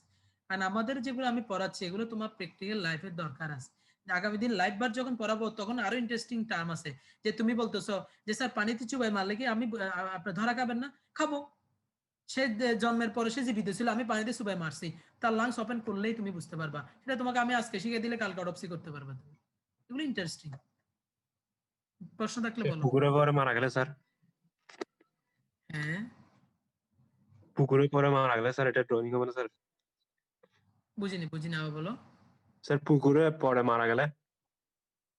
বেটা এই 15 দিনে একটা বাচ্চা পুকুরে হারিয়ে যাবে কেন? স্যার পুকুরে পরে মারা গেলে সেটাও একটা ড্রাউনিং। সেটা হচ্ছে তোমার ইনফেন্টিসাইড হবে না, যেহেতু 15 দিনের পরে। তো কোনো বাচ্চা পুকুরে পড়ে না 15 দিনের মধ্যে। তো তুমি যেটা বলছো এটা ঠিক আছে। অনেক বাচ্চা যেটা চাইল্ড যেগুলো মারা যায় তোমার পানিতে পড়ে 10 বছর, 5 বছর, 6 বছর, 7 বছর, 8 বছর, ওর কথা ঠিক আছে। সেটা আমরা ঠিক সেম কাহিনী, যেভাবে ইনফেন্টিসাইড ড্রাউনিং করে মারলে যে ফাইন্ডিংস পাবো, আমরা সেটা অবশ্যই তোমরা ড্রাউনিং এ অলরেডি পড়ে ফেলছো, ড্রাউনিং যেহেতু পড়াইছে সেম গুলাই এখানে বলা আছে। আমরা এটা যখন লাইভ বার্ড পড়াবো ওখানে আমরা বলবো একটা টেস্ট আছে যার নাম হাইড্রোস্ট্যাটিক টেস্ট। এই হাইড্রোস্ট্যাটিক টেস্ট করলে একটা বাচ্চা জীবিত ছিল জন্মের পরে নাকি এর আগে মারা গেছে। এরপর হচ্ছে তুমি পানিতে চুবাই মরলে ড্রাউনিং এর ফিচার গুলো পাবা। কি পাবা? পেটের মধ্যে পানি পাবা, লাংসের মধ্যে পানি পাবা, মাঠ পাবা। কথা বুঝছো? ওগুলো আমরা বলবো আগামীকাল। আর যদি তোমার বাচ্চা জন্মের পরে মারা ছিল, তুমি এবার পানিতে চুবাইছো, তাহলে তো লাংসে পানি ঢুকবে না, কারণ জন্মের পর তো সে মৃত ছিল, লাংস এক্সপান্ডই করতে পারে না, দুনিয়া না আসলে তো লাংস এক্সপান্ড করে না। এই কথাগুলো আমরা আগামী দিন বলবো তোমাকে। হ্যাঁ, তোমার কথা ঠিক আছে যে যদি বাচ্চা এর পরও মারা যায় পানিতে পড়ে, এগুলাতে ড্রাউনিং এর ফিচার পাবো। ড্রাউনিং যেহেতু তোমাদের পড়াইছে আমরা এগুলো আগামী দিন একটু টাচ দেবো। Any question more? আচ্ছা স্যার আমরা কি স্যার অটোপসি করব? এই অটোপসি না করলে তো প্রবে বসতে পারবে না, এটা তো বিএমডিসি রিকোয়ারমেন্ট, 10টা অটোপসি হবে তো ইনশাআল্লাহ। যেমন আরএফএসটি যেমন বাধ্যতামূলক কমিটি মেডিসিনে, আরএফএসটি না করলে তুমি প্রবে বসতে পারবে না এবং দিতেও পারবে না, ঠিক সেম আমাদের অটোপসি ক্লাস 10টা না করলে তুমি প্রবে বসতে পারবে না। হ্যাঁ, এবং সেটা আমরা বাই হাউ এনি চান্স এটা সারা চিটাং শহরের প্রত্যেকটা মেডিকেল কলেজের একটা রোস্টার হবে, সেই রোস্টারে আমাদের যখন থাকবে আমরা যাব। আর কোনো কোয়েশ্চেন? তখন এই সুন্দর কেসগুলো তুমি দেখবা কি ডিভাস্টেটিং ভাবে মানুষের স্কাল ওপেন করতেছে এবং তোমাকে কি সুন্দর লাংস বের করে দেখাবে। ড্রাউনি পাইলে তুমি নিজেই দেখবা কিভাবে তোমার লাংস ফুলে আছে, ভিতর থেকে পানি বের হচ্ছে, কাটলে ব্লাড বের হয়ে আসতেছে, খুব সুন্দর একদম ভালোভাবে দেখো। সেকেন্ড Training করলে প্রফ গলা- কি আসলে মেতে হবে, মানে হওয়ার সম্ভাবনা আছে? কোনো কিছুই আমরা জানি না এবং সবকিছুই আনসার্টেইন। আসলে এই সিচুয়েশনটা এমনই, কিচ্ছু করার নেই। সো তোমরা পড়াশোনা করতে থাকো। সেকেন্ড ওয়েভ আসতেছে বলতেছে করোনা, পরিবেশ খারাপ হচ্ছে, ঠান্ডা আসতেছে, ফ্লু বেড়ে যাবে, দুইটা ওভারল্যাপ হবে, করোনা এবং নর্মাল ফ্লু। আমরা ডিউটি শুরু করতেছি, অলরেডি করতেছি। সবকিছু মিলে বেশ প্রেশার যাচ্ছে গভর্নমেন্ট এবং সারা দেশের উপরে, ডক্টরদের উপরে। আসলে কেউ কিছু মানে প্রেডিক্ট করতে পারতেছে না। যদি পরিবেশ ভালো থাকে ইনশাল্লাহ তো সারা তো ডিসিশন নিবে। এখন তোমার যারা পরীক্ষা নিবেন সবাই তো এইজড পার্সন, কোনো ছাত্র তোমার সে ইয়াতে আসবে না, কি বলে বের হবে না বাসা থেকে। পারফেকশনে তো সবাই একেবারেই বেশি মানে এইজড পার্সন, ওনারা তো পরীক্ষা নিতে বেরই হবে না। তোমরা কোন সময় স্যারের সামনে গিয়ে মারবা একটা হাসি, তারপরে মোটামুটি আমরা ইয়াং মানুষ তো একটা খুশি হয়ে বেড়ে যাওয়া দিয়ে আসছে, এবার স্যার তো গেছে। এই জন্য আসলে বিশেষ করে ক্লিনিক্যাল সাইডে যখন রুগী বেড সাইডে এক্সামিন করতে হয়, মেডিসিন আছে, স্যাররা তো এই জন্য রাজি হচ্ছে না, কারণ পরীক্ষা তো নিবে বেশ এইজড পার্সন যারা, ওনারা এই ইয়াংরা তো খুব বেশি এক্সামিন হয় না, এক্সামিনার হয় না। এই জন্য আসলে কেউ জানে না কিছু, কারণ এটা ডিপেন্ড করছে লকডাউন আসতেছে কিনা, সীমিত পরিসর আসতেছে কিনা, এগুলো স্যারদের উপর নির্ভর করতেছে। আসলে কোনো কিছু যেমন চিটাং ভার্সিটি চাইলে এখনো পরীক্ষা নিয়ে ফেলতে পারে, কিন্তু কার মাধ্যমে নিবে? যারা সিদ্ধান্ত নিবে এরা বলছে আমরা নিব না, আমরা লাইফ থ্রেটেনিং পরিশনে যাব। আমরা মেডিকেল কলেজে ডিউটি করতেছি, চিটাং মেডিকেলে, কই সিনিয়ররা তো কেউ কোয়াডে আসেই না। আমরাও বলতেছি আসার দরকার নেই, আপনি তো এখানে ভ্যালুয়েবল একটা অ্যাসেট। জুনিয়রদের তো তাও অনেক রোগ প্রতিরোধ ক্ষমতা, ইমিউনিটি ভালো আলহামদুলিল্লাহ, বাট ইয়াংদের স্যারদের তো এরকম না। আজকে আমরা শুনলাম ইউএসটিসির প্রিন্সিপাল স্যার কোভিড পজিটিভ, যিনি professor Ehtesham sir, neurologist nephrologist, বাংলাদেশের একজন চিটাং বেস্ট, উনি কোভিড আক্রান্ত। তো এরকম বড় বড় প্রফেসর, ইউএসটিসির প্রিন্সিপাল, ভ্যালুয়েবল পারসন, ওনাদেরকে তো আমরা এভাবে আক্রান্ত হওয়ার সুযোগ আমাদের কোনো কারণে দেওয়াটা উচিত। তো ওনারা তোমার পরীক্ষা না নিলে তোমার ফাইনাল ফর্ম নিবে কে? তো এরকম আরো ফরেন্সিকের, এরা তো আরো এজেড পারসন, কে বের হবে? ওনারা কি কোভিডে ডিউটি করতেছে না? ওনারা তো চেম্বার প্র্যাকটিস করতেছে, বিভিন্ন প্রিকশন নেওয়ার পরও আক্রান্ত হচ্ছে। সো আল্লাহ আমাদেরকে হেফাজত করুক এবং আমরা পড়তে থাকি, পরিবেশ খারাপ, আল্লাহ দেখি না কি হয়। আর কোনো প্রশ্ন না থাকলে একটু পার্সেন্টেজ বলো তো এখানে। তিনজন sir absent sir. Roll 17, 17, roll 18 18, আর স্যার 27। আচ্ছা ঠিক আছে, thank you all, thank you for your patience hearing. Sir আমাদের নেক্সট 24 তারিখ কি স্যার আইটেমটা হচ্ছে? হ্যাঁ, item যেভাবে 3, থাকবে 4, 5 রোস্টার অনুযায়ী সব হবে। আমি আসলে দেখি নাই কি আছে। হ্যাঁ, সব যেভাবে আছে সেভাবে হবে। Okay sir. ঠিক আছে, এগুলো পড়া তো সোজা, আস্তে আস্তে পড়ো না। ঠিক আছে, আল্লাহ হাফেজ। আমরা রিলিভ নিব। আসসালামু আলাইকুম স্যার। আসসালামু আলাইকুম স্যার। আসসালামু আলাইকুম। হ্যাঁ, ওয়ালাইকুম আসসালাম ওয়া রাহমাতুল্লাহ।